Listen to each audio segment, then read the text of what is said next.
All right, what's up? What's up, everyone? It is 6 o'clock on a Friday, so you already know where you are. It is Free Your Mind Friday with the Healing Academy, and as always, I am your girl, Miss Natalie B. And as always, I am excited, y'all. I'm excited because we have another amazing show for you today and another amazing guest coming with all the energy for you all today.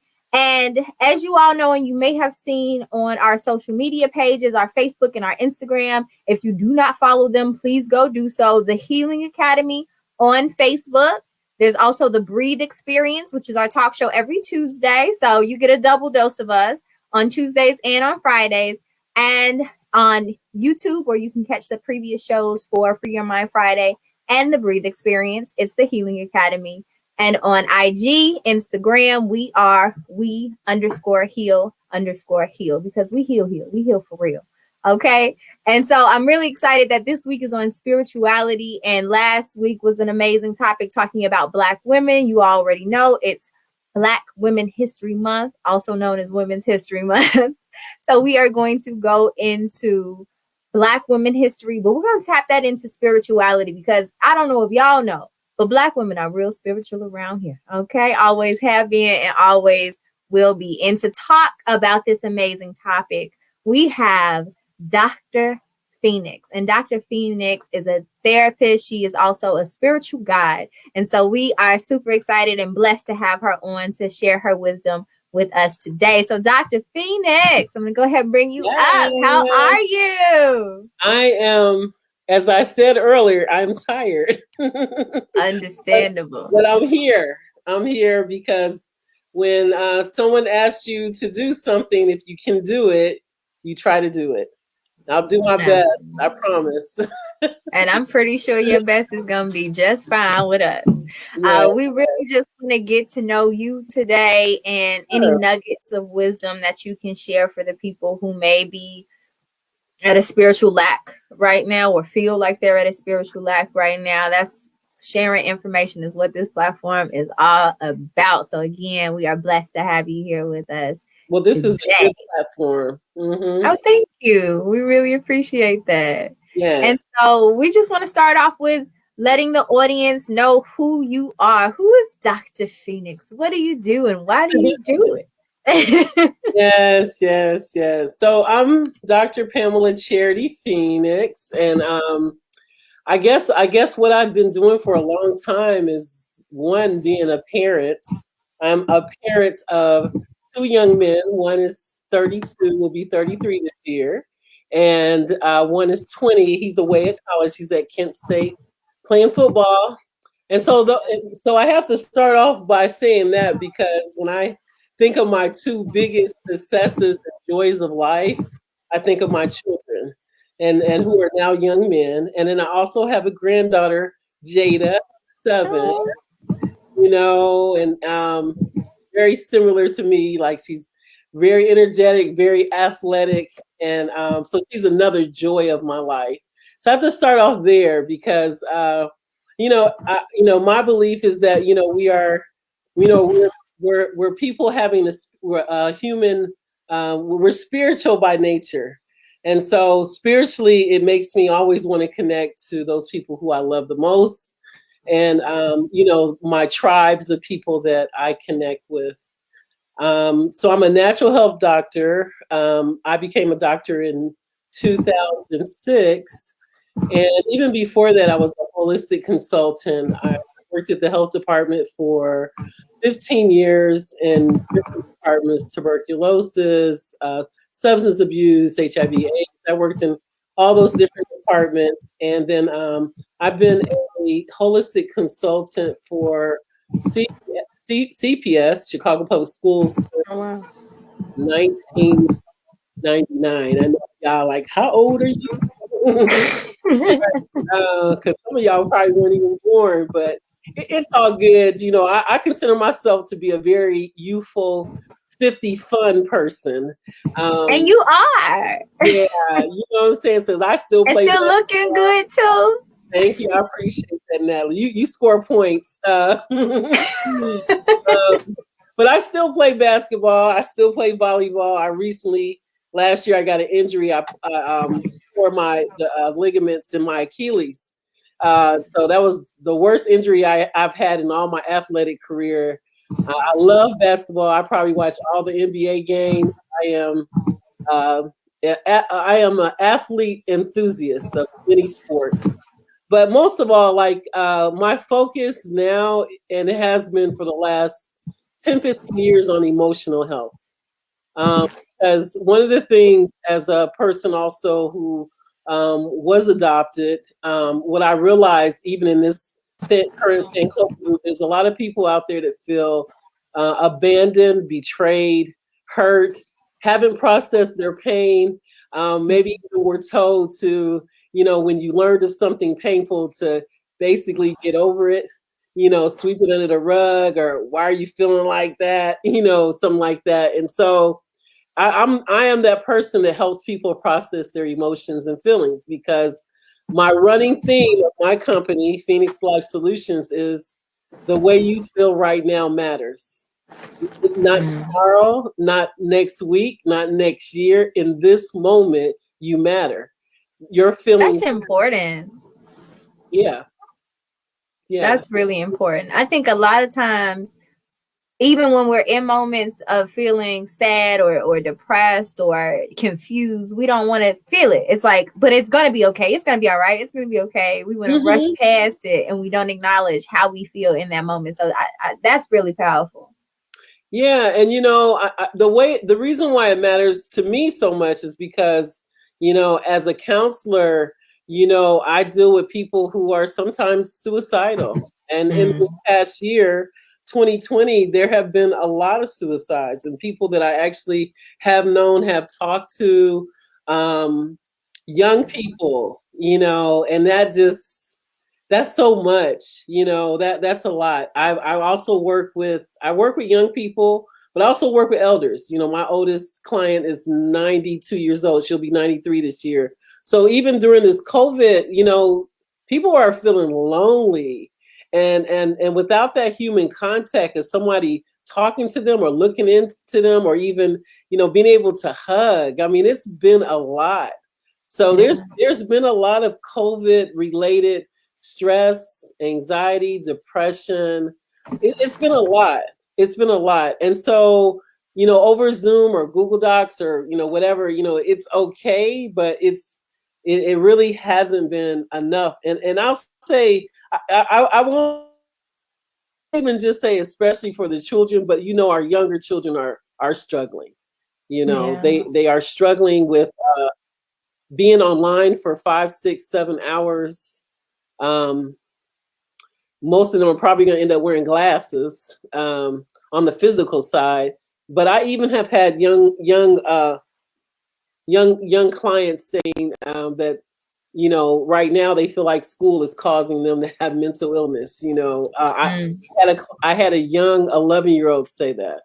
So it's just a lot that's going on. And so that's why, to me, like, we are supposed to reflect right now and sit with ourselves, be still, meditate, get into your creativity, whatever that is, whatever your art is, because I believe everyone has an art. You may not call yourself an artist, but even if it's a hobby, it doesn't have to be a job, but there's something artful that you can do that will make you feel better and feel more in the present, and also get used to the new normal, because it is going to be different. Yeah. I think the thing about that is you hear it. I know you hear it all the time, because people say it 12 times a day. I can't wait till outside opens back up, or I can't wait till things go back to normal. Yeah. I can't wait. But it's like, will it ever really though?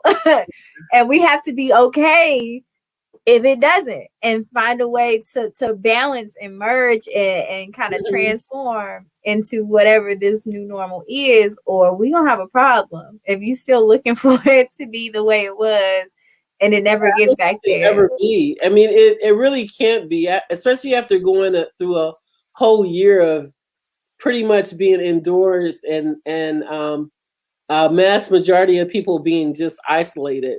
I mean, if you were fortunate enough to form, to have somebody else living in your house or to form a pod that was good and healthy, and you're around people that you trusted, or then you're fortunate. But for the many people that were just totally isolated, yeah, it's overwhelming. And for the children, because like we know, children aren't used to being at home with their parents.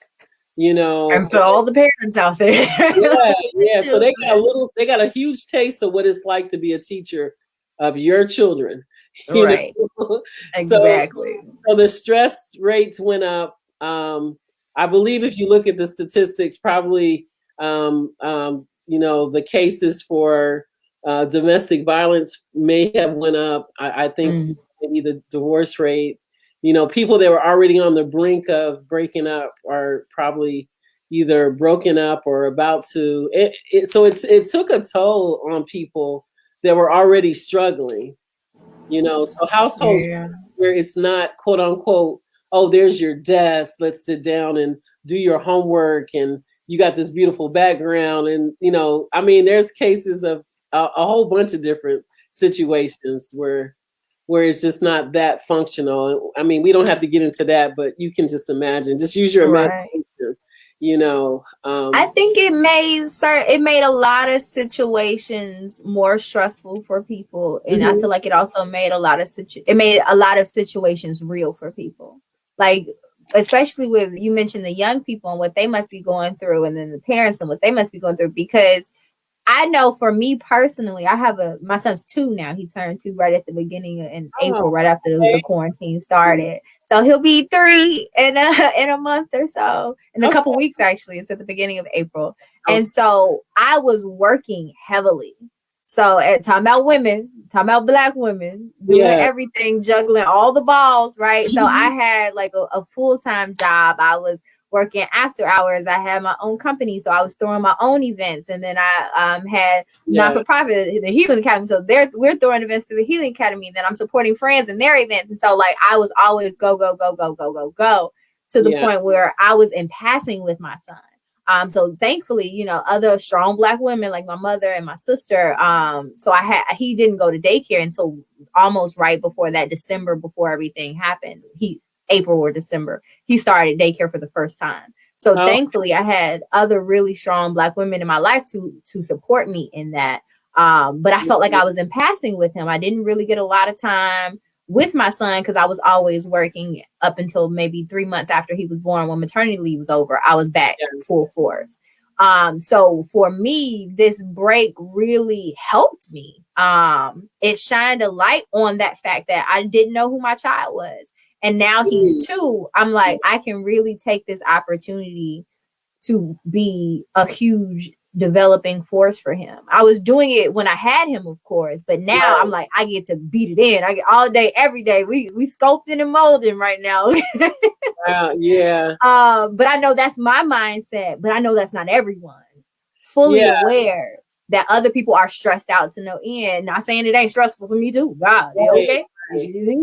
But some people don't know how to manage that. I wonder what happened, like when you were at home. Did you find yourself working more around the clock or working less? Because I know for a lot of people that I talk to, including myself, I mean, it's like the work never stopped. I mean, it doesn't. I mean, it's like you really had to relearn to set some boundaries for yourself. Because your home space becomes your workspace, where before you come home and it's like, now it's like, I'm still at work. Yes. I mean, I kind of found myself, even this week, because this week, I guess with the new moon in Pisces, there's been a lot of very deep emotions that have come out. And so a lot of, a lot of people I've been working with are, going through some healing crisis. And so, added on to the fact that we work all the time, so it's just really have to get in there and set those boundaries. And if you need to release and cry or journal, you need to just go ahead and do that. Allow yourself to do that, and be comfortable with doing it, because I feel like after you've held on to something for a long time, and I just got this quote from someone this week. They were like, "What you tolerate, you worry about." So think about what you tolerate, because a lot of times what you tolerate are feelings and emotions you've been holding in, kind of saying, okay, well, that's all right. It's okay. I'm okay. All right. Yep. All of that. You go through that whole process and really like, you're really not okay. You really like that, you know? So at some point you really have to find a way to release. Yeah. And like I said, release shows up different ways. It might be through comedy, laughter, tears. It might be a massage. It might be a long run. But we have to find a way to release that, and not bring those emotions in and just suppress them. I think we get into trouble when we do that. Absolutely. I know that to be 100% true of myself. I know that that's 100% true of myself. But I know that that's 100% true, or a large percentage to be true for Black women as a whole too. Yeah. I feel like we are all Mighty Mouse, and we're like, I got it. I'll do it myself. I got it. And it just keeps piling up. But it's like, all right, when do you have time to let all of that go and just deal with you and just relax and just chill? And to answer your question, I'm working early in the morning. I'm working before bed. I'm working before I go to sleep. I'm working in leisure time. And then to me, finding the balance between, again, spending that quality time with my son. So I'm homeschooling, and this 2-year-old is brilliant, I swear. But I'm homeschooling. I'm trying to make sure he gets his right amount of hours of that in, and not too much screen time. And then I'm working. So I'm like, I feel kind of guilty when I'm working and he got screen time. And then, but my mom always be like, hey, what are you doing for you? Because luckily I get my weekends because he goes with his father. But even in those weekends, that's just my time to actually get work done, because I don't have to do more work. Right. Right. So it's like, when do I have time for me? And so I think finding that balance of that joy, I had to realize, even if it's small, because I know I'm going to be like, I'm doing this, but I could be working. That's just me. Right. I give myself Friday night. So Friday nights, after we close the computer on Free Your Mind Friday, I'm like, Friday nights, I may do some digital work, maybe some graphic design, flyer designs while I'm laying in bed. But I'm like, I'm watching TV. I'm chilling. I'm probably not going to respond to no text messages tonight. Like, Friday night's my thing. And then I wake up early Saturday and I get right back to it. But I give myself Friday night. So I think wherever it fits for you, fit it into your schedule, but you got to give yourself some new time. Yes, absolutely. I concur on that. And I say, most of us work like Superwoman. So then we have to also take breaks like Superwoman too. Like, absolutely. Go to the spa, get your weekly or bi-weekly massage, get in the sauna, just give that love that you a lot of times give to everybody else. Because like you said, as Black women, like usually like when you're doing massages, you can feel it right here on because we don't even let it go down. Oh my God. Usually men have the middle back issue, but the women, it's all up in here. Every time, Dr. Phoenix, every time I go get a massage, the masseuse gets to my shoulders and be like, oh. Yeah. Oh. Right. I hate when they exaggerate like that. So right, they extra, they're extra about it. But every time they get to my shoulders, they like, it's all in there. The rest of the body, they just blush through. They get to those shoulders and they there for the rest of the day. Yeah. We owe that to ourselves, to be, what some people may say is you're being selfish, but the word, if someone says that to you, you should say thank you, because that means you're doing you're doing something good for yourself, and you may not be doing what they want you to do, which, that's okay, because that's okay. You have to, just pour into yourself like you would pour into someone else outside of yourself that you actually love. you know. And one thing that you said that really resonated with me, and I'm working on it. I'm really trying. I'm a giver. I'm a doer for others, and I'm the last one on my list all the time with finances, with time, with energy. I'm the last one. But you said something that made so much sense, and it was basically you have to fill your cup because you can't pour from an empty cup. So when you're giving to other people, pour into you first, and then they get the overflow. They get the overflow of you. And I was like, oh, I need to do that. Yes, yes. I mean, I think I said this during Sankofa class. Is that when I? Mm-hmm. Yeah. And give yourself 2 and then only give 1 away. So you still have 1. You know what I mean? Give yourself 3 and then you still have 1.5 to give away, but you're still filled. Because people usually give until there's just no more gas in the tank. And so then, as people who are, in the community doing, social work or healing work, spiritual work, you have to fill yourself up, mostly with the divine, receive all of that energy, and then go out and plant some seeds.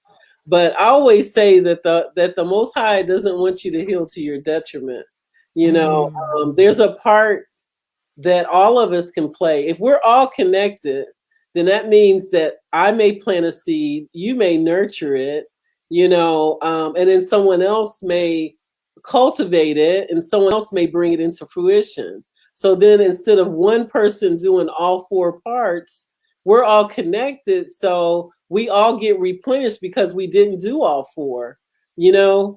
and we all get the joy of it coming into fruition because we all played our part. So I always say there's enough work out here for all of us to do. I believe that everyone is a healer.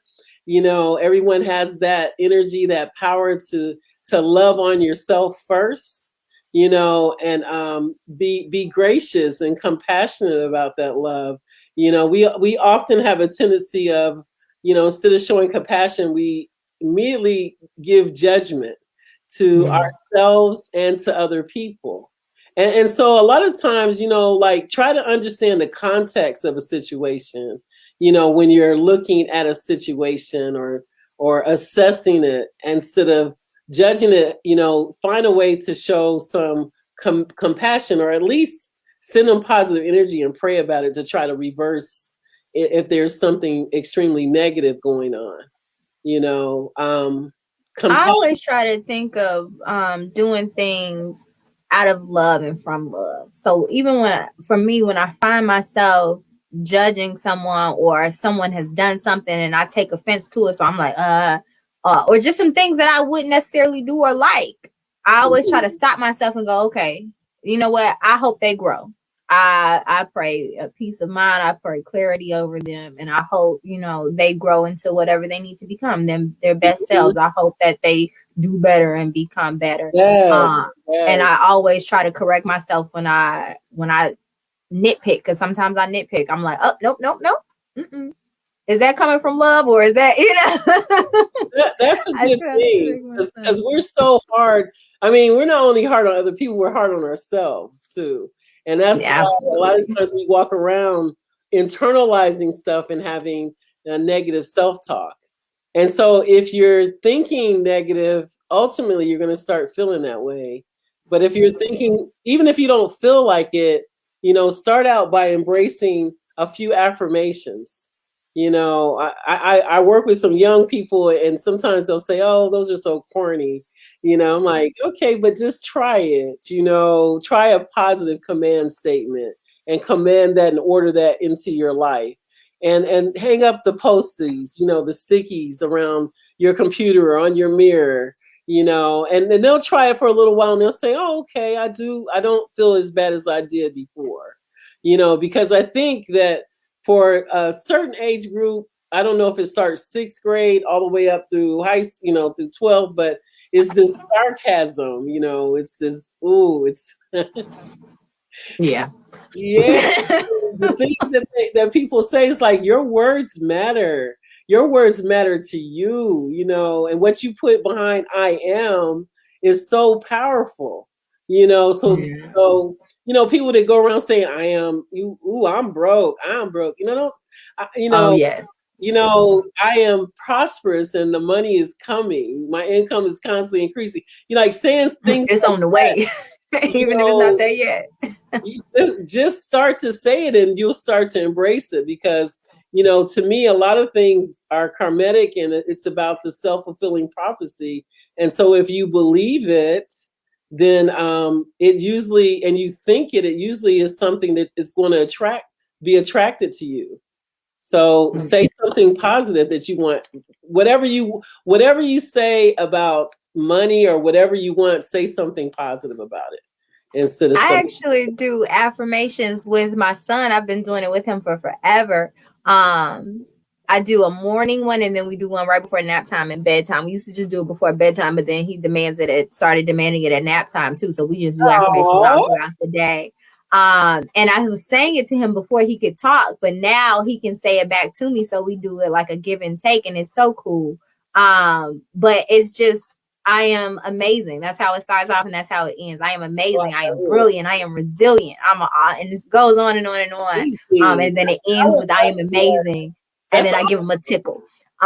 So Yeah. he knows that affirmation. And even when he started saying, like, getting frustrated, saying, I can't do something, I said, excuse me. And now he goes, when he starts to get frustrated, he goes, I can do this. And then he works a little harder to do it. And it's so cute. And Oh, I love it it. makes me smile because I don't have to tell him that anymore. He Hmm. gets it. He's like, I can do this. And he gets Yeah. encouraged.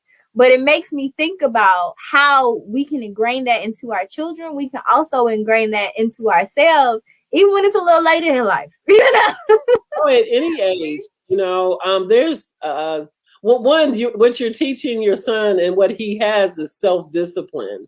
But I tell people, especially, you know, since I teach the rites of passage and I have been teaching it, Sankofa rites of passage for 21 years, I always tell people at any stage of our life, at any decade, whether we're 20, 30, 40, 50, 60, 70, 80, or 90, or 100 or older, there's something important for us to do.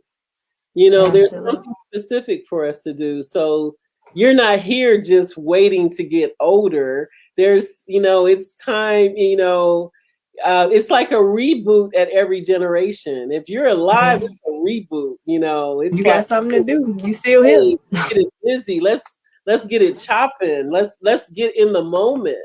Because I think what happens with people is that they hold on to so many things that have happened over the years in the past and carry it right in their present. So if you're Mm. talking about something that has hurt you or bothered you, maybe in the first or second or third passage of your life, you are actually reliving it over and over and again. You know, every Mm. time you talk about it, you're reliving it over and over again.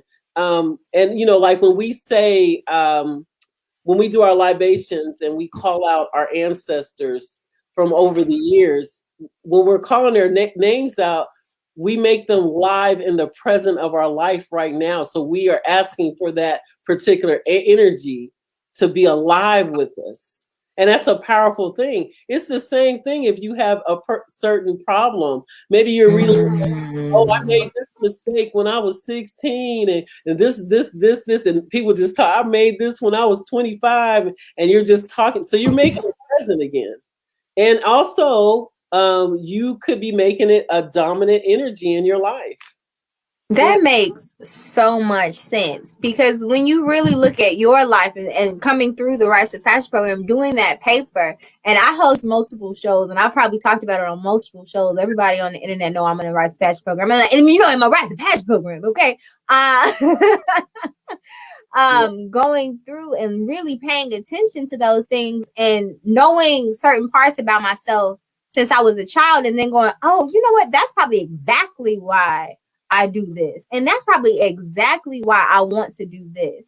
And just really putting those pieces together, it means a lot.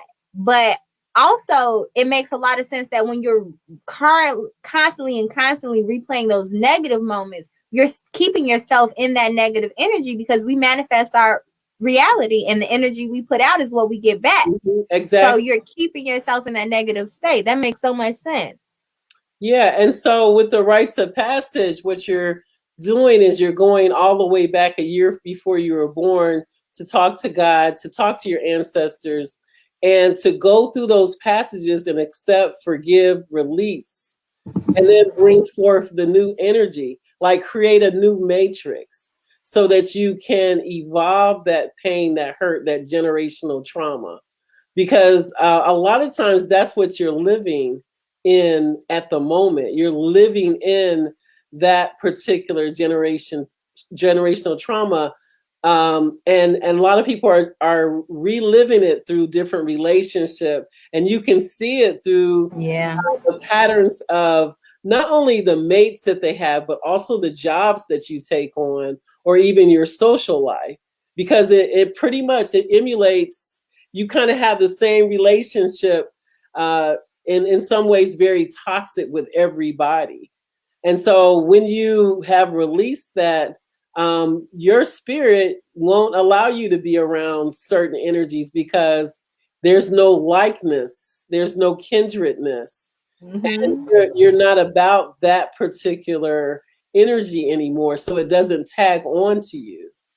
Yeah. Absolutely. And I love that part. I really do. And I tell people all the time, because as you evolve in different parts of your life, I say you got to be okay with letting people let themselves go.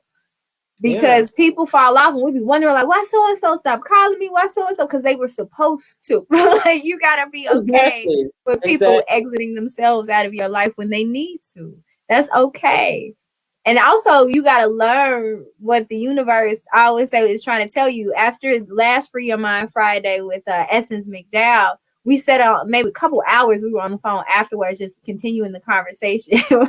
But what we were saying was, like, the universe will teach you lessons. And if you don't learn them, it's going to slap you. It's going to keep slapping you with the same thing until you learn. And then you go, oh, I'm not supposed to do this. Yes, especially when you have gained a particular knowledge and you're in denial about it, because the spirit will constantly speak to you. I mean, your inner voice really answers you very quickly. Should I do this? Should I go in this relationship?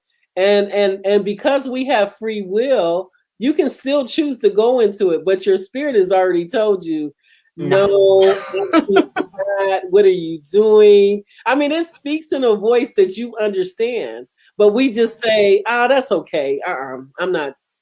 But really, you talk yourself out of stuff or into stuff.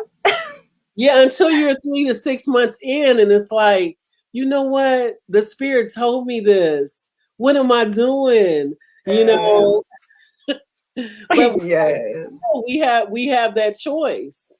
And like I said, a lot of times people come to the rites of passage because they're tired of engaging in them same patterns that they've been going through for 10, 15 years. Dating the same person, getting the same job that people don't respect you or you don't feel good in. And that's partly the reason why we address the chakras too.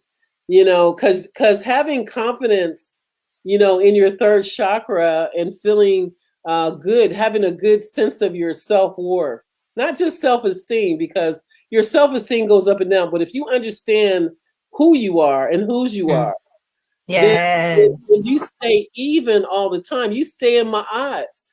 So if you're in Ma'at, you don't chase. You're in Ma'at. I am centered. I am balanced. I am love. So that means that I don't have to chase. I don't have to prove myself to anyone. I just need to continue to embrace me, my authenticity, and love myself even more. But when you're out of balance, then you go on this chase, for relationships, especially. Well, why don't they like me? What's wrong with me? Am I not good enough? You're great. You're divine. You're amazing, Yes. But if you can't embrace that, and sometimes, honestly, we've heard voices from our childhood that don't make us feel so amazing, that make us feel, terrible and make us doubt ourselves. Or, like I said, if you've been adopted, or if your mother or your father wasn't there, sometimes you just feel abandoned in your spirit. Like, why weren't they there? You're asking that question. And so people need real answers to that sometimes to find to get their peace. So And sometimes that, okay, go ahead. well, I'm just saying sometimes you may not get a real answer from that person, but you may have to go to a process that releases and makes you understand that the father mother who wasn't in your life wasn't supposed to be in your life. And also, I mean, I had to do this with my birth mother and father. I had to humanize them in the sense that I understood that, from the conversations that I had with my birth mother, that, she was very, very lost in the sense in the city of Chicago. You know what I mean? And so that's why I ended up, with her, I ended up with her brother, and his family. And that was fine in a sense, from a spiritual sense. Now I understand it. But as a person who was 18 and just finding out, no, I went through, like everybody goes through, that whole emotional thing. And I had to go through a rites of passage to really understand my own value, my own worth. I had to start writing my story. And so I feel like once you start writing your story, you will realize that the person that you might want to go back and get with, whether it's your father, mother, grandma, whoever, really doesn't have anything for you per se. You were supposed to, everything that happened the way it was supposed to happen. And even to the point where we understand from the Akan people and from going through the rites that we choose our parents. So this experience that we all have was already based on what we wanted to receive on this earth. And I know people are like, what? I ain't choose her, or I ain't choose him. Why would I choose him? And so when you go through the rites, you understand that a little bit more. Yeah. Yeah, and I was just saying that you were leading me into the question actually about your story and your journey. And so the coined question for Free Your Mind Friday is, when did you fall in love with? And for you this week, it'll be spirituality. So what was that journey like for you? Like, you started talking about a little bit of your beginning of that, but when did you fall in love with spirituality? And when did it become a strong part of your life? I like that question, but I wish it was, when did I fall in love with basketball? Because I'm a huge basketball. I played in college, and I still play at at the 50 fun stage of my life.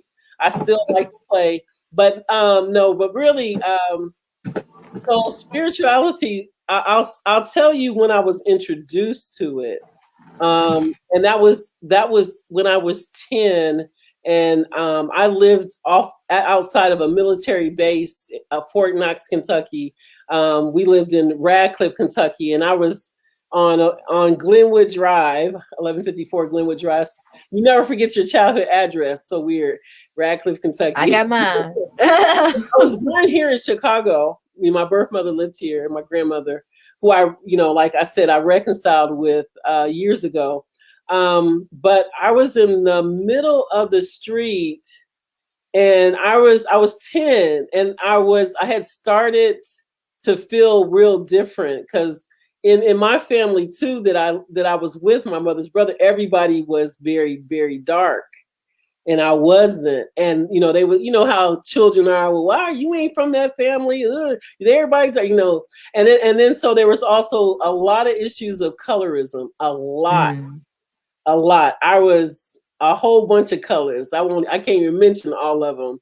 And really, when I wrote my first rites of passage paper, I talked about how my adopted mother, who was very, very dark, it was this old wise tale that you could stick a bobby pin in your ear and flip it and take off the face, and you would become darker. And I know that sounds crazy and all get up, but I remember when I was going through the rites of passage with Dr. Bambadi Shakir, I remember writing that, because that was the weirdest thing, because I was probably about 5 or 6 when that happened. but it happened. And it was like, she's from Alabama and they got these old wise tales. But anyway, later on, when I was 10 and my adopted father was over in Turkey, and I was just home with her as a stepmother, adopted mother, they didn't really like me, because of, the color and just a lot. And I remember standing in the middle of the street saying, who is God? Why is God? What are we doing? Why are we doing this same thing every day? So I knew that I was like, okay, it's something going on with me. So that was 10. So I don't know if I fell in love with it, but I fell in a space of understanding that there was something else going on, outside of the norm, for me to get to understand me and be connected, to other people. And so anyway, I went on, from high school to college, playing basketball. I had a full scholarship. I went to Kentucky State University, HBCU. Yes. I played basketball, volleyball, and softball because I was a real athlete. I love sports. Clearly. And for me, sports and spirituality were very, very, very, very connected because like spirituality, which says you're in the moment, you're in the presence, you're meditative. For me, volleyball, basketball, softball, track, all those things have a very beautiful meditative quality to them, and they center you, and they also have a way for you to express your very best self. So I love it. And then I love team sports because I love the connection of, you got your tribe. It definitely brings people together. Love each other. And I'm of that belief system that we're all connected. And, somebody say, what's your religion? Love is my religion. As long as we're about love and devotion, then we can be connected. We can accept each other for our wonderful, authentic selves. Yes. I love that. Love is my religion. Yes, Ziggy Marley, love is my religion. Yeah. Oh, something about the Marleys. They came from somewhere else. It's something about the Marleys. I mean, Bob Marley is my favorite of all times. Favorite. Love. I mean, all of them speak. And I mean, of course, that we know of, it started with Bob. But like his children have a piece of him, like undeniably so. Most definitely. And what I discovered when I did my historical is that Bob Marley's first group, which was called the Teenagers, the Teenagers something. But anyway, it was started during the year that I was born. So I'm like, yay. For Bob Marley, for and Bob Marley's all about love, so and understanding that we're all connected and we all should have love and care and compassion for each other. Absolutely. That's how we're gonna change the world, realizing that we're all more alike than we are different, and that the source is love. And that's the only thing that can stump out hate is love. Indeed. And fear is love. Exactly. Yeah, because love is source. It's all there is for real. Everything else is twisted variations of love. Yeah. So once you got through college and your sports and finding your connection to your sports and your spirituality, one, for everyone who's watching, I really want you guys not to miss that point. You can find your sense of spirit and spirituality through the things you already love to do.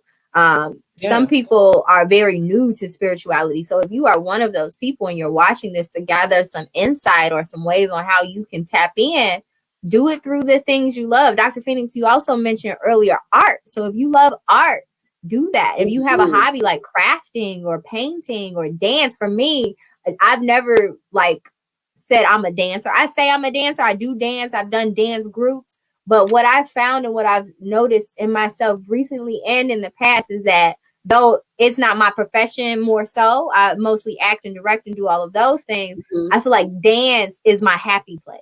I love being on stage. I love acting. I love all of those things. But in the moments where I'm stressed, in the moments where I'm confused, in the moments where I'm sad, I turn on music and I dance and it brings me joy. So whatever it is, find that spiritual place within you through the things you already love to do. It doesn't have to be this thing outside of you. Go within. So I didn't want people to miss those points that you dropped along the way. So once you got through college, what was it for you? Was it that first rites of passage program that you did that really turned that coin, like spirituality, this is it? Yeah, well, I was still struggling when I first got out of college, to be honest. I was struggling because I had just, when I graduated from high school at 17, between 17 and 18 is when I actually met my birth mother. Like, for all of my life, I knew her as my favorite aunt. And so for me, we were basically walking down the street, King Drive near 51st Street, and my grandmother lives right over there. That building has since burnt down. It burnt down in 1995. But this is 1981. Like, I am walking down the street and people are saying, "Hey, is that your daughter?" Ooh, that people are literally saying that. This is in high school, and I'm like, "No, she ain't my mother." And then she just turns and says, "Well, you're not da da da da da." So wow, that's how it was brought up to you. Yeah, so it was really difficult. That's why I say I'm in this profession for a specific reason, because I lived it and I have overcame. And my cousin, her name is Shaquester. She actually gave me the name Phoenix. So I've had, like, I was born Johnson, Pamela Charity Johnson. My name was adopted. I was Pamela Charity Tate. And then when you go back to get your records, you can't get your records to get your real birth certificate because most of the adoptions during that time were closed. Okay. So then I married, my ex-husband is from Ghana, West Africa. I met him over in Ghana in 1998. And then I had my son, I had one son by him. So I've had these multiple last names, and finally I just said, my cousin gave me this name Phoenix. I'm going to, when I get my divorce, I'm going to change it. And that doesn't usually happen because you usually have to go to another court to change it. But he asked me, do I want to go back to Tate, or do I want to go forward do I want to stay Lamptey? And I didn't want to stay that. I wanted some new energy, and Phoenix means just that. That you are burning up through the ashes and you're arriving as new. And so that's how I got the name. That's how I named my businesses, because I just like the energy of that. So at a college, I was still dealing with, because what happens is when you meet your birth person, or you meet, your father, your mother, you still have to work through the dynamics of relationship. And understanding, and it's not easy. It's a very difficult process. And I say for me, it was difficult because, again, I lost my favorite aunt and gained a birth mother in the same moment. So going through college, I made it through college. I graduated. Because some people, you may not even make it after such an emotional thing to go through. And I think what really helped me is drawing on spirituality to get to it, because you don't know what to expect, but you want your emotions to be acknowledged. And I think what happened to me happens to many people. Again, like I started out saying in the beginning, that people really want you to get over things and not keep harping on it, as they would say. But it's not harping on it. It's like, you're hurt. Yeah. You are going through it. And that's why I say I sit with people in their emotions, their emotional states, their feelings, and help them process that. And we live in a country that tells you to get over, somebody passing that's close, or a friend, and they want you to get over in 3 days. A pandemic outside, just go to work. Yeah. And we're also a people that, we kind of live by the Maslow hierarchy of needs. I gave you some food, I gave you some clothing, you got some shelter. Now you want me to deal with your emotions? That part. And so that's generational trauma that we never really, we ask people how they think, but we don't ask people how they feel. What's going on with good, and most of the time you say, hey, how you doing? And people just say hi and then keep walking. I mean, it's not really a real check-in. And so what happens at a very young age, what I see happening, and I had a client years ago tell me, he was 8, he was like, Dr. Venus, I've been holding this in for 4 years. I hate he went on to say he hated a particular parent. And he was just, I'm like, you're 8. You've been holding something in for a long time, half your life.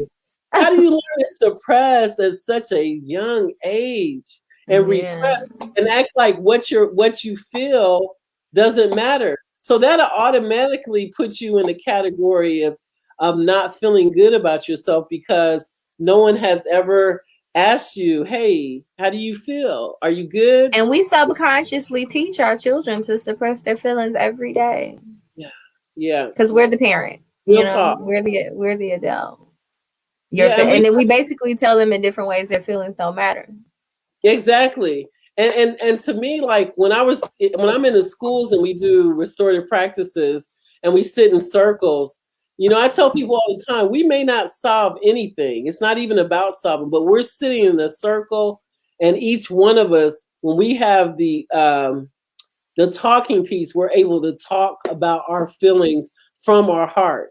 And in some cases, that's the first time someone has ever talked about a particular hurt or pain or a feeling that they have.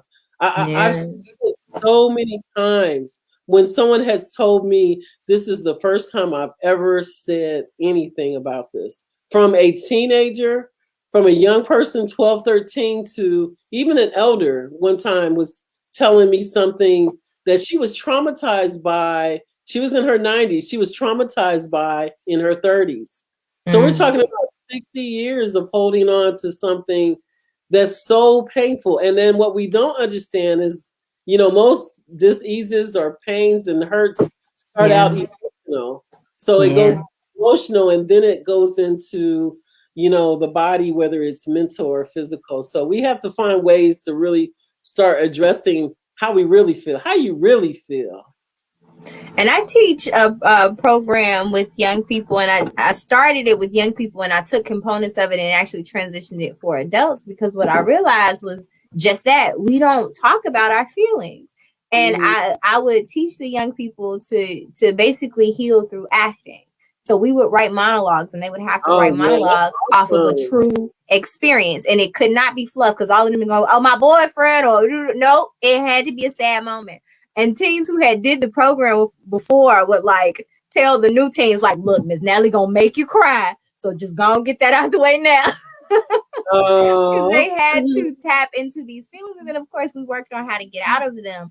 But that same experience with them saying, like, nobody knows, and my family don't even know this. And now they're sharing it with this group of people. And so they became their own little tribe, because now they're all sharing these really deep moments that they've had. And it was just a really beautiful experience to see them grow in that way, and then see them grow closer together in that way too, because this was a room full of 15 teens that didn't know each other before they walked in the door. And now they like are supporting each other, checking on each other. They calling and texting each other now. And so it was just a really beautiful thing. So I actually transitioned it into an adult workshop, because I'm like, if these teens never had this experience, these adults haven't either. And so it was a larger program, but just that portion I transitioned into an adult, because we don't talk about our feelings. And even when someone asks, how you doing? It's I'm good, and you keep it moving. You never even check in and say, how am I feeling right now? You just automatically say, I'm good. It's ingrained, just I'm good, and keep it moving. Oh, I'm okay, and keep it moving. We don't really think about how we feel when somebody asks us that question. Right. Because another point is, do they even really want to know? Right. Is it just a ritual to ask, how you doing? I'm good. I'm highly favored and blessed. Yes. Right. Blessed and highly favored. Keep it moving. Yeah. But how are you really? And I think that's something we have to really dive into. And as being Black women and dealing with the stressors and the weight of the world and all the things we're going to do ourselves, right? The parenting, motherhood, our own lives, businesses, and everything else in between. Yeah. We have to really check in and say, how am I feeling? And one thing that you mentioned is being present. And how spirituality is in the present. And I didn't want to move past that either, because that stuck with me as soon as you said it, because that's something that I'm trying to really focus on right now, is being in the present. I'm always like, all right, what's next? What's next? What's next? Even so much so that I'll be doing something and I'm antsy. Like I literally start shaking, like, okay, we need to get this done. But I'm like, but why? What am I rushing to? A lot of people though, Natalie. A lot of people are like that. When I'm in, when I used to do a lot of workshops, I could tell in the room, whether it's 10, whether it was 100 people, like, you guys are not present. And so I would actually do an exercise that would allow them to be present in the moment, because most people are thinking about what they just did or what they got to do after this particular workshop. So, that's why for me, being interactive in workshops is a great thing to make people present. Yeah. And so I just talk to myself, and I'm like, what are you rushing to? What's next? Because half the time it don't even be nothing planned after whatever I'm doing. I'm like, just be here. And I have to talk to myself sometimes, like, no, just be here. Turn it off. Be right here.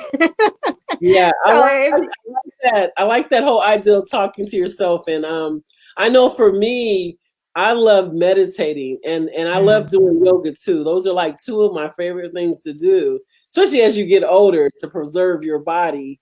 You want to do more things that are around flexibility, because, your body gets stiff, especially from sitting so much and doing repeat motions. And all of us being in the house all year long. Do some yoga. Yeah. But at least if you get up and breathe in some new energy, whether you do a meditation for 5 minutes or 20 minutes, do it. I have a Peloton bike, so I also ride my bike. I sometimes just get up and just ride for 15, 20 minutes. You don't have to ride in class. You can just ride,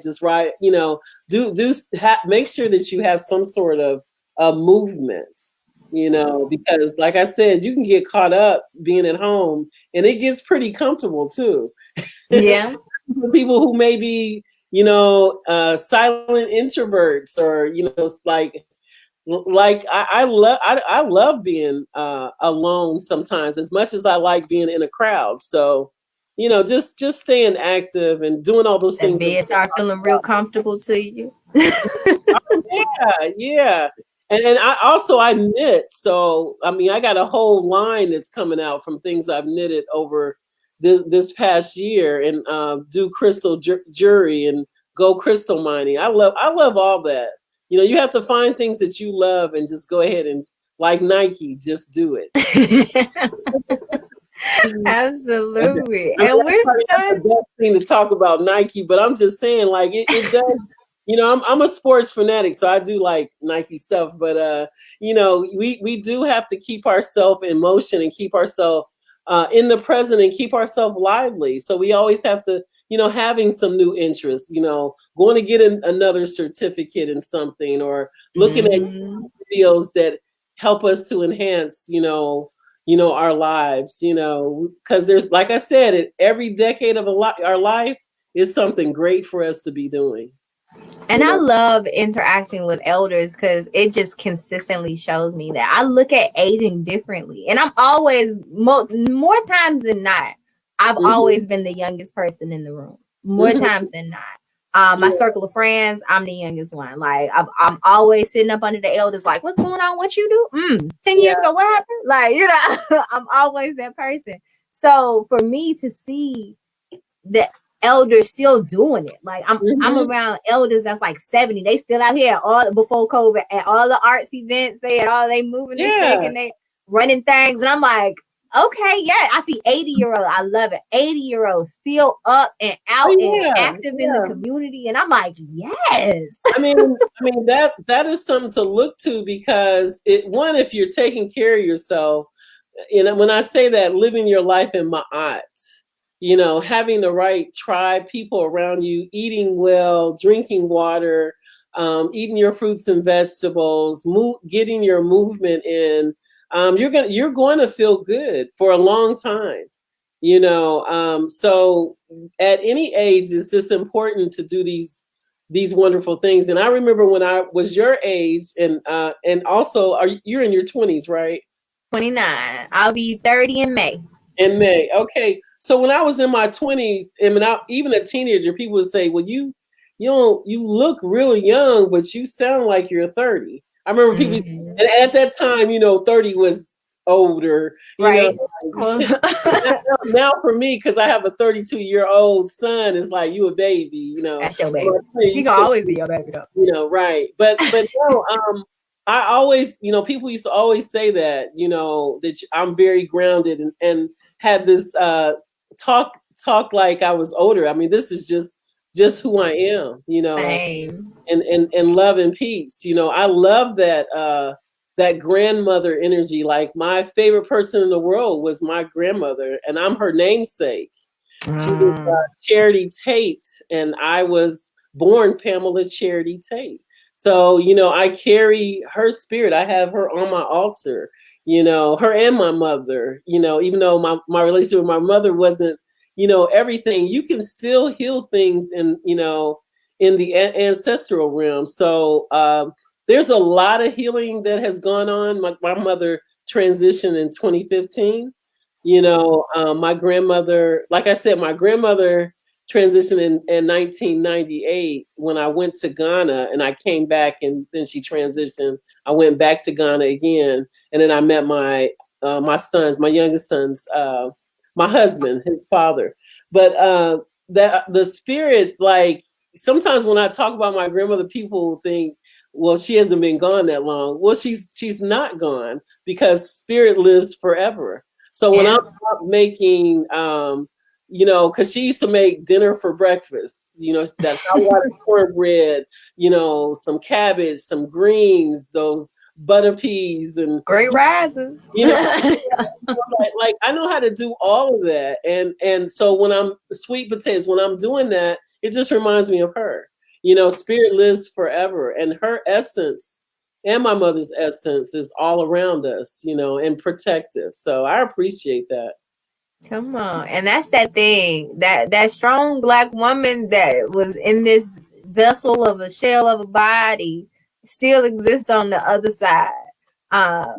Example, my grandmother was we laugh and say she was probably the definition of a strong Black woman. And my mother would say physically and mentally, because she'll snatch you up. Look, since I seen my mother and my grandmother move furniture that, you would think, oh, we got to hire somebody. Well, we need like 2 guys to do that. Right. And I remember, because I really thought this, I was visiting, from Kentucky, and I was here, and I was like, well, how y'all gonna move that? And I seen her slip the blanket or the rug underneath it, and I was like, oh my gosh. They can do what it do. I just learned something that my grandmother she was a Leo too. Like I'm a Leo, so we Leos. And I'm like, I seen her. I was like, what? Okay.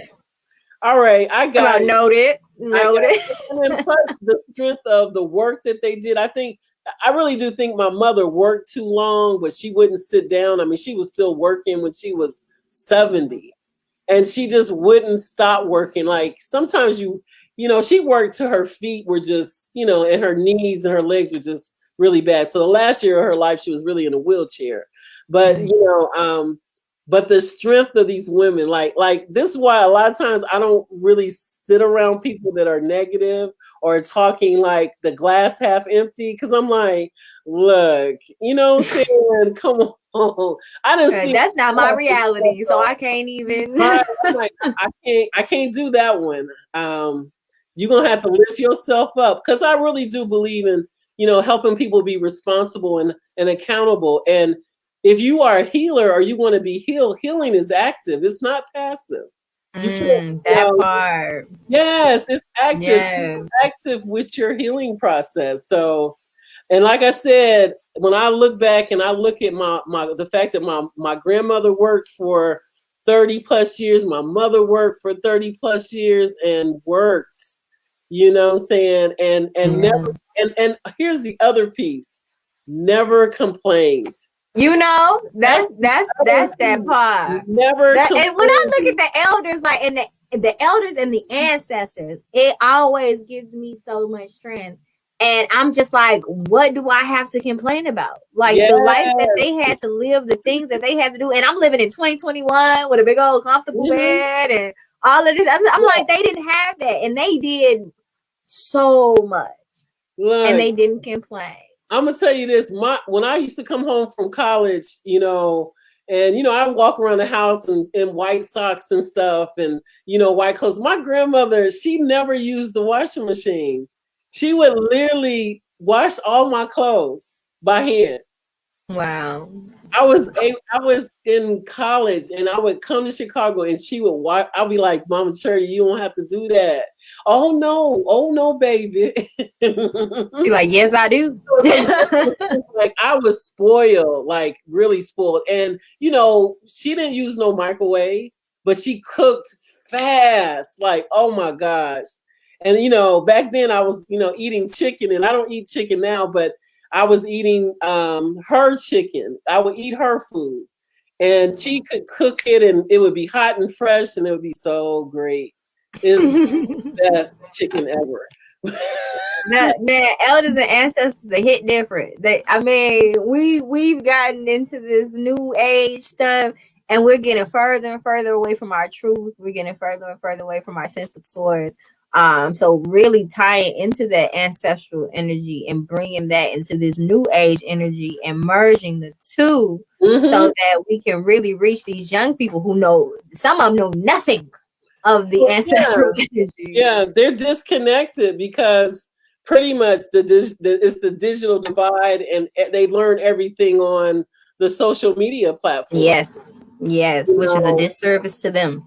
To the point that they're really sort of in a trance. Yeah. And they're addicted to these devices. And these new babies, it's all they know. Yeah. Like if we're addicted and we didn't even have it our whole life, they're born with it in their hand. Yeah. And it's like, whoa. And that was part of the problem, like maybe 4 or 5 years ago when I was doing circles with 5th and 6th graders. It was when they were doing a lot of young girls, 9, 10 to 12, were committing suicide. They were literally being bullied at school. You know, they were taking a picture and videotaping and putting on social media. And, you know, for some people, social media is their life. They actually believe every single thing on it. So as a parent, if you don't intervene and say, hey, don't worry about that stuff, or, you know, but also at the same time, teaching them that anything you do put out there can be out there forever. So be careful what you put there. It's two sides of it.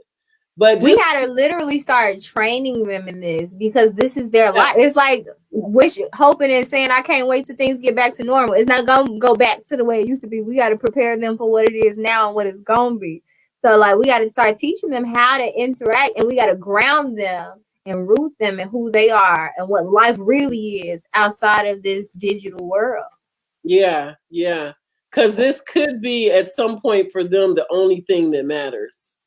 You know, and that's anyway.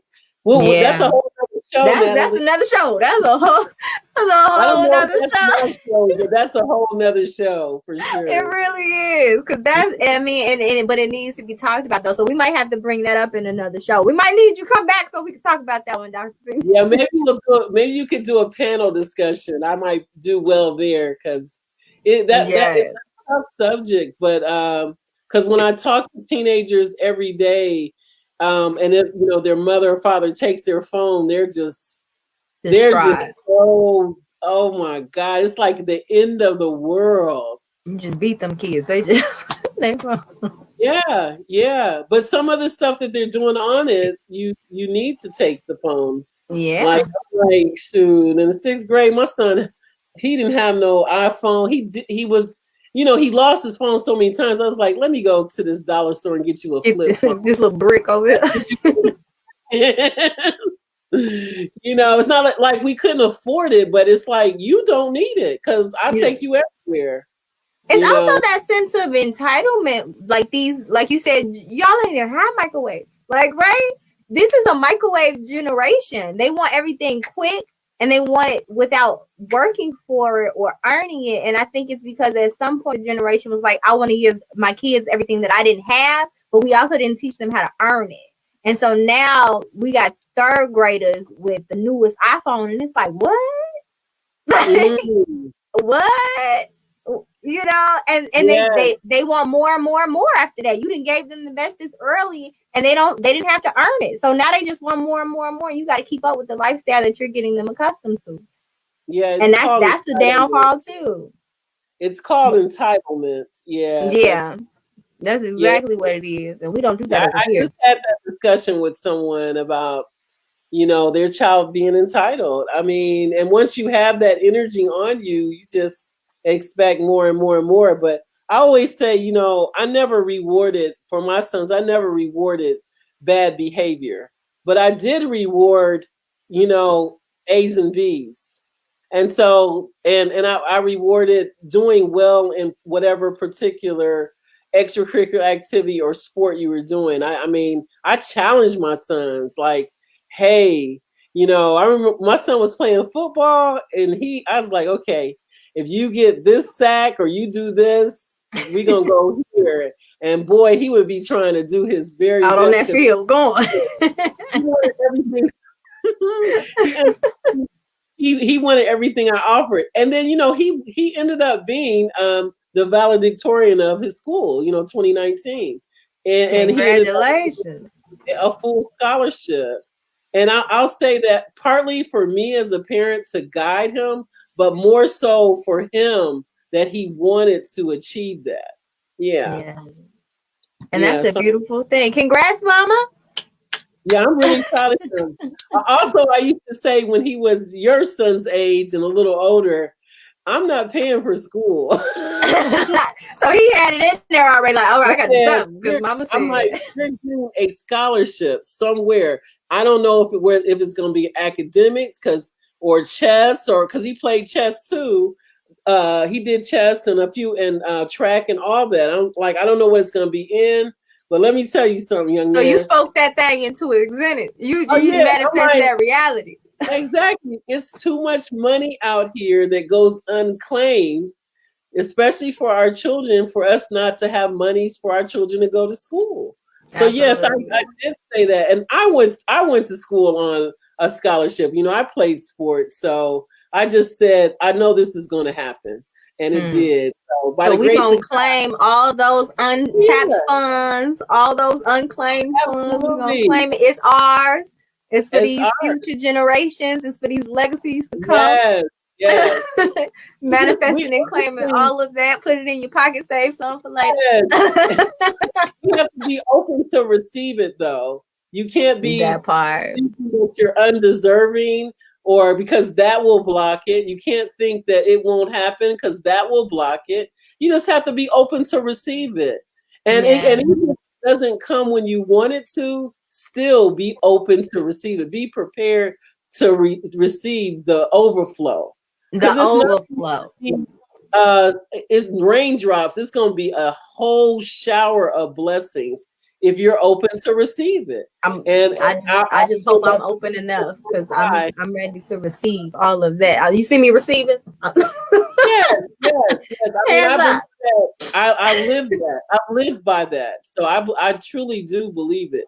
You know, it's all love because, you know, the Creator has you in every moment. Every single moment. And on Tuesday with Dion on the Breathe Experience, we talked about some of the things that you talked about with the being too much with ourselves and the defeating self-talk and how that's ridiculous because we wouldn't accept it from anyone else. So we should check ourselves just like we would check somebody else quick, fast, in a hurry when they start talking crazy. We need to do it to ourselves. But we also talked about how amazing we are and how all of the things that had to line up literally universally with your family line, all the things, minute things that had to come exactly into place for us to come into this world and to be alive right now today. we off that alone, we should know that we are meant to be here and that we are destined for whatever greatness we say we are, because everything had, I mean, so many minute things had to line up perfectly just for us to be here. Our lives are worthy of being anything we wanted to be. Ashe, yes, let's go. And Dion broke that thing down. You know, she a scientist, so she broke that thing on a molecular, like, woo, she was talking about the sun and the boop and how the solar system was formed. I was like, oh snap! Okay. Right. Okay, I'm gonna have to go back and hear that one. Yes. Yeah, I mean, she broke it down. I was like, whoa, yes, I am here. Shout out to I'm present. Okay, yes, everything aligned for me to be right here.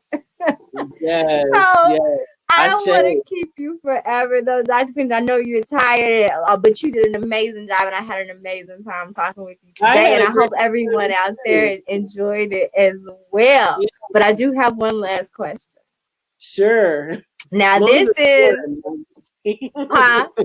I said, as long as it's one. No. It's one last question, and it is our note-taking session that we do at the end of every Free Your Mind Friday.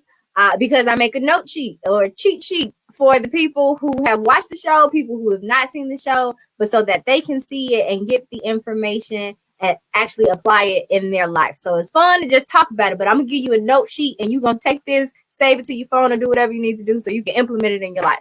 So 5, where's my hand? There it is. 5. If you can give the audience watching today 5 points on how they can become or tap deeper into their spirituality, what would those 5 points be? Okay. I would say number 1, be silent. Breathe deeply.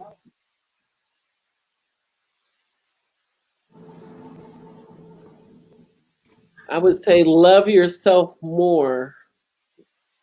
Let's say this: have more love and compassion for yourself. Okay.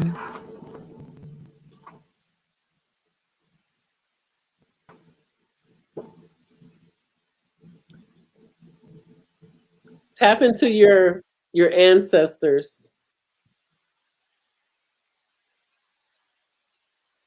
your lineage.